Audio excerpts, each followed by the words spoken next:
You're live.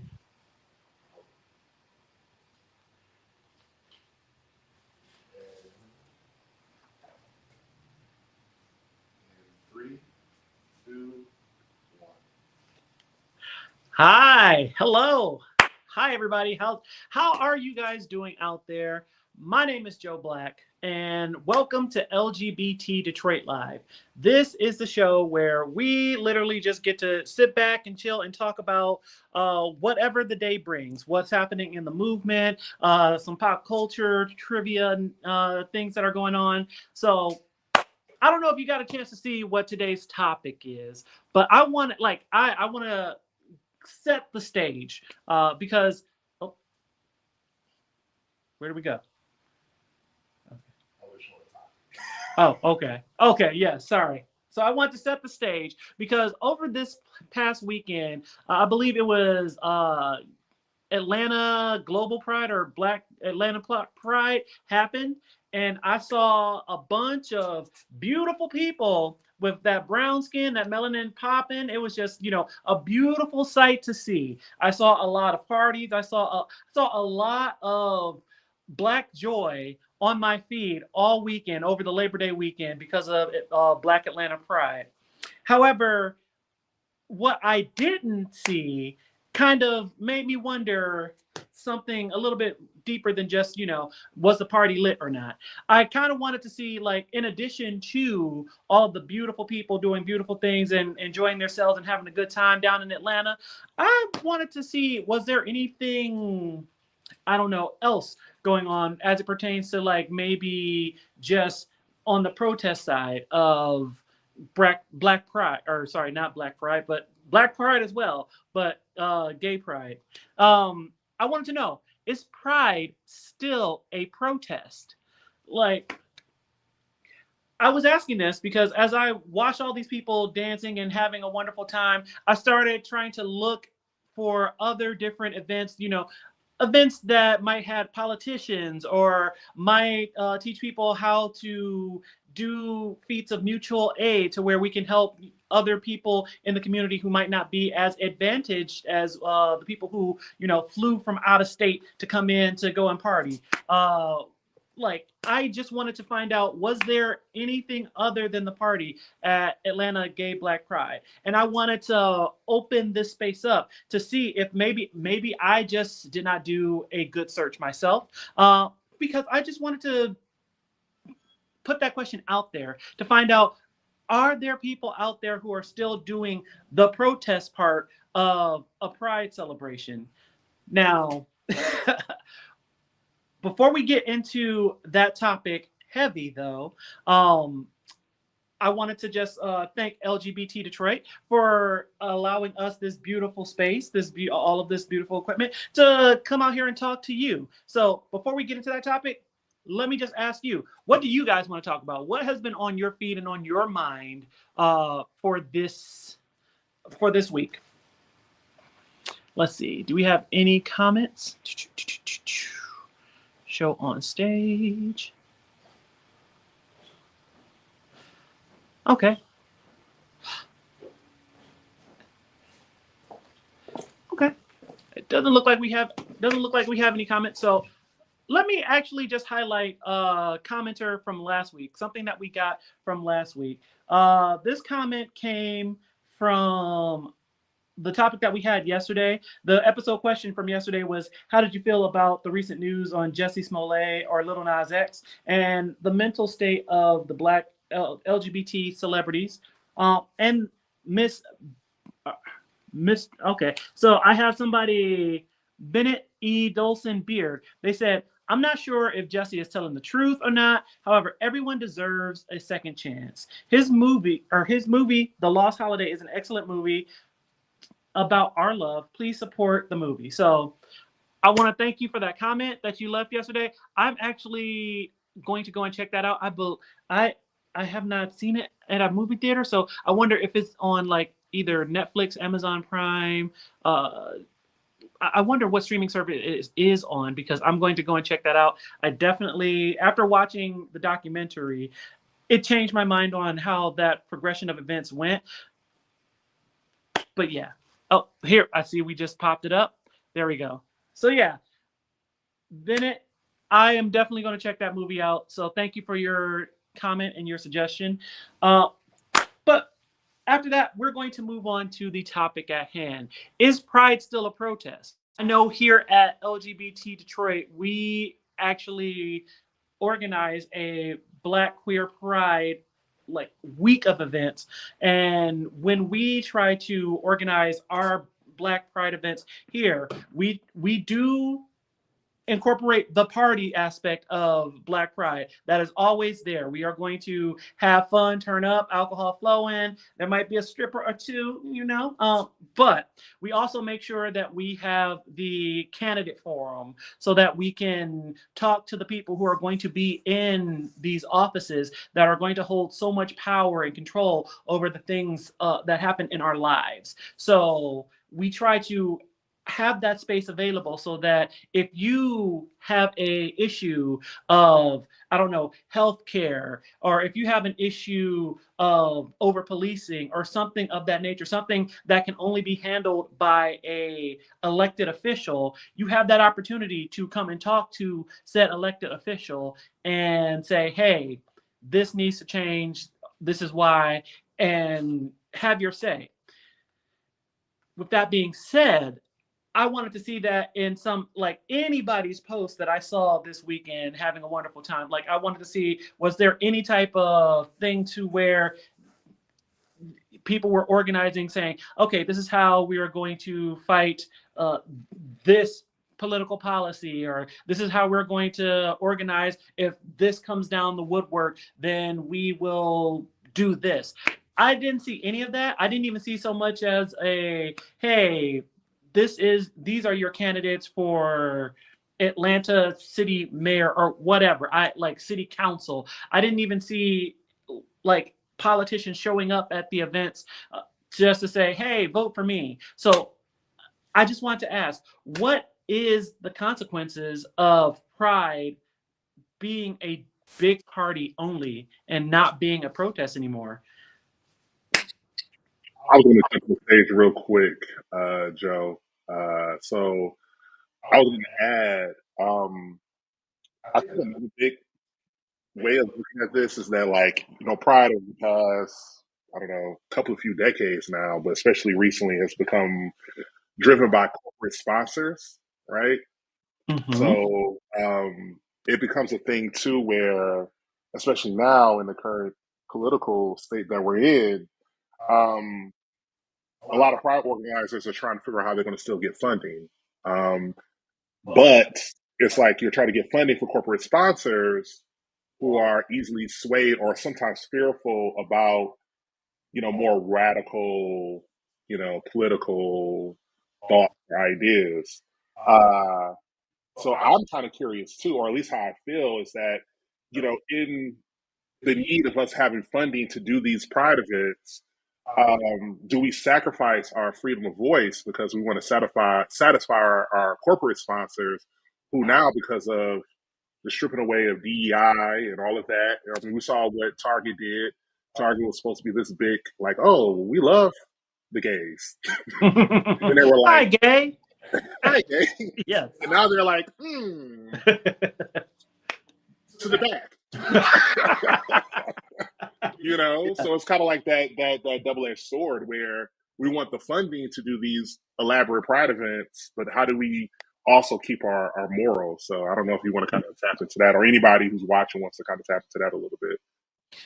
Well, here's the thing. I understand that whenever you're throwing something, whenever you're building something takes capital. So whether that is a party, a parade, a building, whether that is a company, it takes capital. So you can't outrun the money conversation wholeheartedly. However, we've gotten to, it's funny because this was sparked by my feed. We've gotten to the point to where it's all about the party. It's I did not see anything about the protest. That's what I wanted to try to kind of find out. was there any type of like protest political thing going on with Atlanta Gay Black Pride?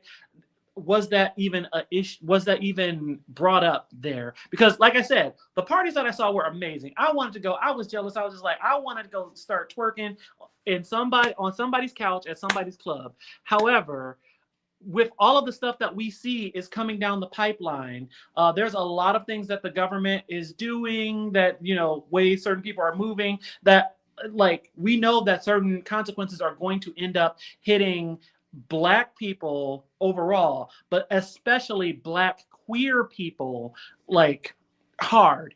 And with that coming up, I wanted to know, was there any like forums on how to help these people when those consequences come down, or are there any forums on how to fight what's coming through? Like if I looked at the NAACP's Instagram over the weekend, they had this picture where they said, we suing everybody. And and that's how they're going about their fight. But I wanted to know, are any of the big Black queer people in our community, are they starting to build those organizations so that when we need to have the people there to fight in whatever way is necessary, the machinery will be there?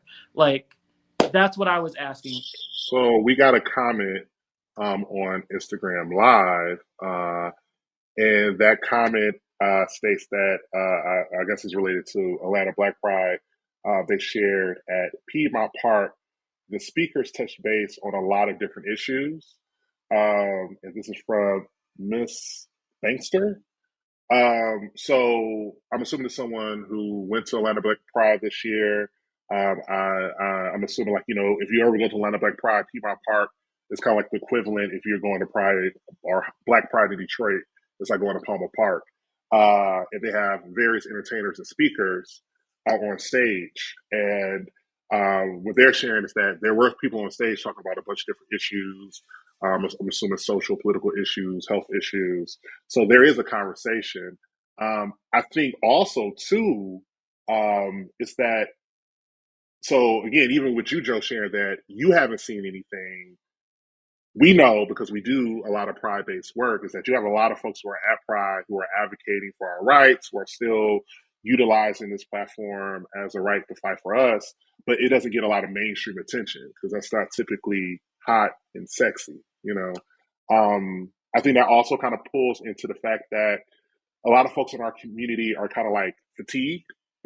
You know, like that's a lot of reason why folks are going to Atlanta and going to DC and going wherever in the country or in the world, is to get away from those conversations, because it's like you're dealing with this in your everyday life.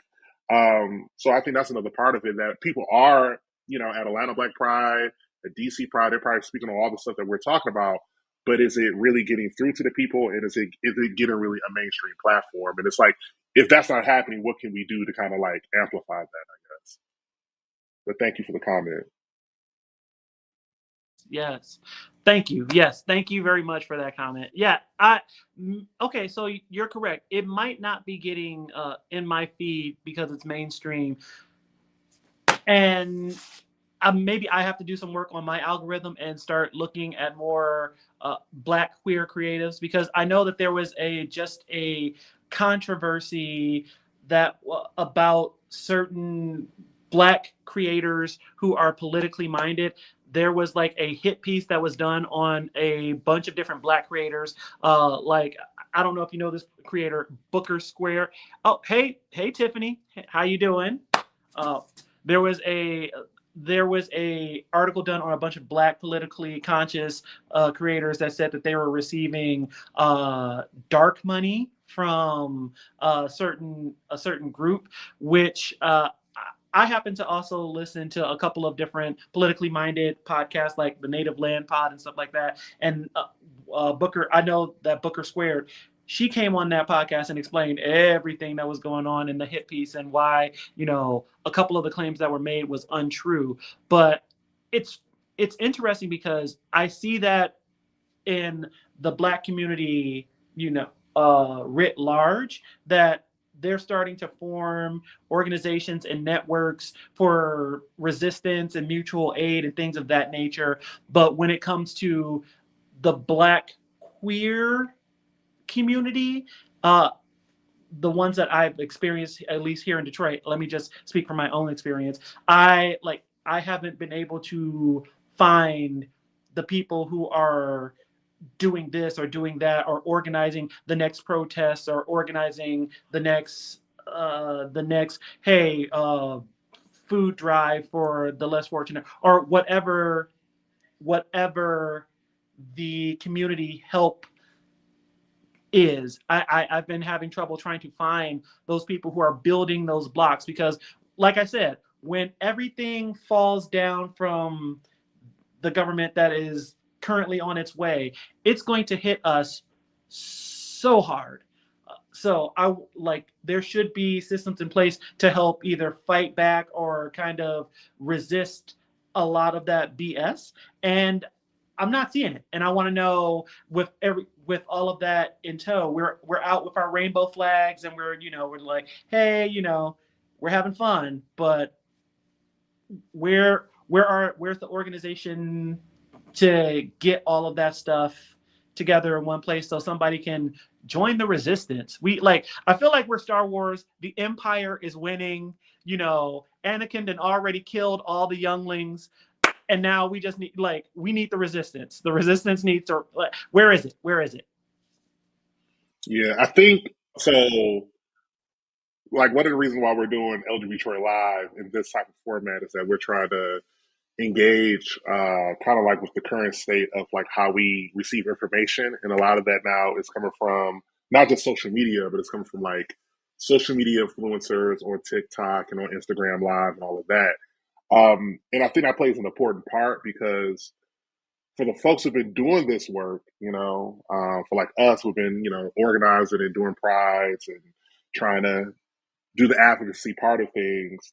We're about like the groundwork. We're about like getting boots to the ground, grassroots, talking to people directly with a smile. But we're living in a day and age where everybody's watching what Kai Sinet and you know all these other folks on TikTok Live. That's where they're getting information, like the younger folks. Now, And now hold up. You're starting to sound like the old man who's like, get off well, my I am. lawn. You don't see this Moses beard I got going on. Yes, I am. That is definitely me. Yeah, I feel like because I know for me, you know, a lot of times, when I'm getting information about like what's really going on in the scene, what's really popping, I'm used to, let me go find a respectable news outlet. And now folks are like, well, I heard it from this social media influencer. And I think, it's about kind of understanding these new different ways of communication that we have in our community now. And I think when we talk about like having people more engaged in like the protest side of Pride, I think that's going to be really rooted, folks said to us when we were a part of the younger generation, I guess, we have to really reconnect into how the younger generations engages with each other, and have a better understanding of like how to use these platforms to kind of connect with these people where, one, they're getting this information from people that they're actually already following and they actually, support and listen to. And then knowing how to kind of combine that for the folks like us who have been doing this work. So I think it's like it's a two-end thing, it's about us partnering together with the resources that we have. So if we want more people to be, more politically aware, more conscious about what Pride is really about, I think we also have to partner with these people who already kind of have that audience and those eyes on them. So we could get kind of like a broader scope in like our direction and how we're trying to really kind of like share these stories and kind of make an impact. Okay, let me take what you just gave me, that nugget of wisdom, and let me like spread that amongst our audience that we have listening. If you're watching this, if you're listening to this, let us know, who are you watching, who are you listening to, who is someone that we could probably reach out to and talk to and say, hey, what do you think about this or that, or who are the people that we should be reaching out to, who's already got the eyes and the ears of folks that might have some helpful things to put the protest back in Pride. I know a few people like off the top of my head, but mostly that comes from, again, the people who are activists for Black liberation and Black people, but not necessarily for Black queer people. They just love, that's like Issa Rae. They love everybody Black.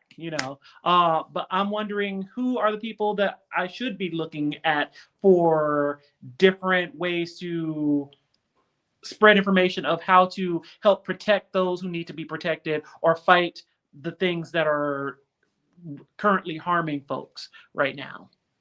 So that's where that's my question to you, chat. From there, I actually kind of wanted to go into one more thing. This is the light topic, since we just kind of hit you guys with a nice little heavy question. I wanted to kind of leave you in the last couple of minutes with something nice and light. My question to you is, what horror movies will you guys be, or spooky or spoopy movies will you guys be going to see this Halloween, this October? Like, I don't know if you know the difference between spooky and spoopy, but like something spooky would kind of be something like, I don't know, let's say Aliens. It's a horror movie, or Scream. I Know What You Did Last Summer. Whereas something spoopy would be like The Nightmare Before Christmas, where it's Halloween themed, but it's like more cute than it is, rah. So, or what? Christy, what's the one? What's that movie with the three witches?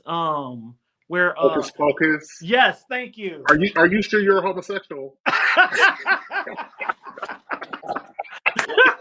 How do you not know about Hocus Pocus? Come on now. I forgot the name of Hocus Pocus. I didn't forget the name of the main character, Bette Midler, singing "I Put a Spell on You." Like, okay, but but yes, for my people who are in the chat right now, what are your favorite like spoopy season movies that you will be rewatching this season while sipping your pumpkin spice latte? Which, Lord, I'm so mad that pumpkin spice is back right now. Ugh. I I am not a pumpkin spice girly at all. I know there are some people who swear by it. I don't know how, but they do. Let's hope to know. They can also use Tubi movies too. Oh, Tubi movies. Oh Lord. Okay. Okay. Okay. I just gagging that we're going with a Halloween. You so amped up for Halloween that we I haven't hit October. like yeah, like y'all don't even know. Like we have a couple of events coming for Halloween that, because look, I am a honorary theater kid, so like when I get to be like theatrical, and Halloween gives you the perfect reason to be theatrical. So I just love that season. Yeah. So far, no one has added in the chat. I guess if I had to kind of pick a classic Halloween film, it would probably be it'd be between the original Halloween, the Okay. OG, the first one, Okay. or the original Night of the Living Dead. Those are Ooh. my peak Where Halloween films. where the black guy slaps. Okay. Okay. Absolutely, a protest. Can you understand? I want to say the original Night of the Living Dead came out in what the late '60s. Yes. Yes, it did. So you had a black man who was the lead, trusted Yes. lead. Like he was. If you want to talk about like the history of Black folks in horror. Uh-huh. Like to me, he literally was the pinnacle of that. He was the foundation, right? Yes. And the Yes. fact that he had the opportunity to slap a white woman and be the last survivor, pretty much. Well, well, I mean, well, without well, okay. well, we know Spoilers for a movie that's more than 50 years old? 50 years old. Okay. So, Wasn't that he did? If he didn't peep out that yeah, window, it was racism that killed him. Yes. yeah, Yes. it was straight up racist, right? Yeah.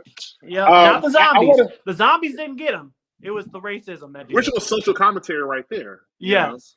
But I thought what you was going to really talk about these last couple of minutes because we didn't get a chance to bring it up, and it's kind of relevant right now. Is R.I.P. to Roland Ray.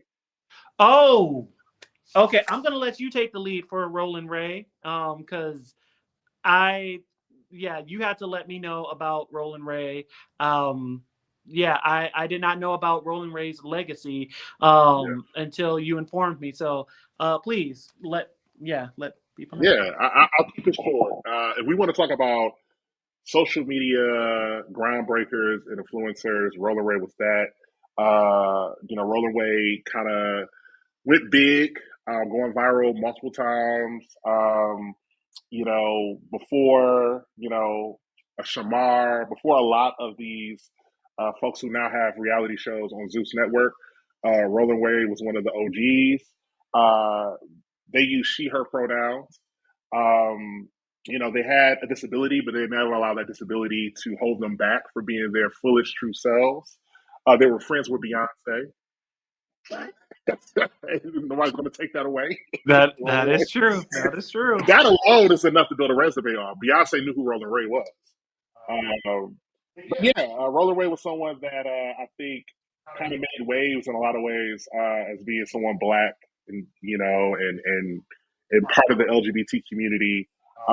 And they recently passed at the age of 28, very young. A few days, because I think their birthday was actually just yesterday. So again, if anything, this is keeping it real. Roller Ray was, I think, a depiction of, you could be yourself regardless of what the world tells you, what society tells you to be you, and you can find success in that. And Roller Ray did that. So yeah. Amen. Yes. And let me tell y'all, okay, some of them, I want to address some of the people being messy on Rolling Ray's legacy on Twitter. Y'all need to stop it. Because look, Chris, I didn't know who this person was. You informed me of who Rolling Ray was, and then tell me why people, like, literally that night people started posting. Did you know that apparently Roland Ray was on the Maury show? They were on the Maury show like years ago, and somebody found the footage and posted that footage where, like, his mom, I guess, or their mom did not know, who the father was. And so there's footage out there of them on the Maury show, and Maury telling the mother, you are telling the mother, suspected father, you are not the father. And he does a whole backflip on stage while the mother, like, yeah, I need the people on Twitter to stop. Why are they so messy on Twitter? One is Twitter. Twitter is only good for two things: mess and OnlyFans. Nothing else. Or just seeing So the fact that you already on there, you already know that's the gutter of the gutter. But no, I think again, this is another opportunity to kind of touch on the fact that folks got all the time in the world to talk down on someone, but not find that same energy to uplift the community, right? Or uplift someone. Because Roller Ray was someone where obviously these are people in our community who are also pushed to the corners and pushed aside. And she still found her way to shine. Amen. And I think that says something, It's Amen. while folks around hated, Beyonce knew Roller Ray. Did Beyonce know you? That part. Okay, That and that's part. not on that, That part. So there you go. So I know we got about, well, we have like maybe like a minute and some change left. Yep. Um, 10 seconds. yeah, I think you want to plug in another opportunity to talk about pride and protest and share your voice. Do you want to jump into this How to July Community Feedback Forum taking place next week? Yes. Okay. Yes. Exactly. So, speaking of pride and protest, that's a great segue. We actually are having our Hotter Than July Community Feedback Forum. It is the event to where we organize Pride, Black Queer Pride every year, and we're looking for feedback from you guys. So it is going to be happening. Oh, yep, thank you. So we want to see you guys come out in force because we need your opinions. This is where we start the planning. And if you actually take a screenshot, hit that QR code, you can RSVP to come through. And like I said, we want to hear from you because we're planning next year. We're planning all that we want to do next year. And if there's something that you're just like, hey, I like this, but I did not like that. That is the time to let us know face to face that this is a thing that we need to pay extra special attention to. But yes, we're doing this, and also coming up in the next week or two, we'll be doing vibes and vinyl, where that's just a chill out session. If you're more on the okay, I just want to chill out, we're also doing vibes and vinyl as well, to where you can come chill out and listen to music. But either way, we want you to remain engaged and get involved. So that yep, that's our vibes and vinyl. You come out, you show us a record, an actual vinyl record. We play a track off of the record. You tell us why that track is important to you, and we just chill out with good vibes. So, ladies and gentlemen, that's my time. I hope you had a wonderful time hanging out with me and Chris here at LGBT Detroit. And if you have any other questions, suggestions about programming, either now or in the future, or if you just want to say, hey, I think we should be doing this with the next Pride, come on out. We want to hear from you. So, with that being said, I wish you guys much love, and I will see you guys next week. See you.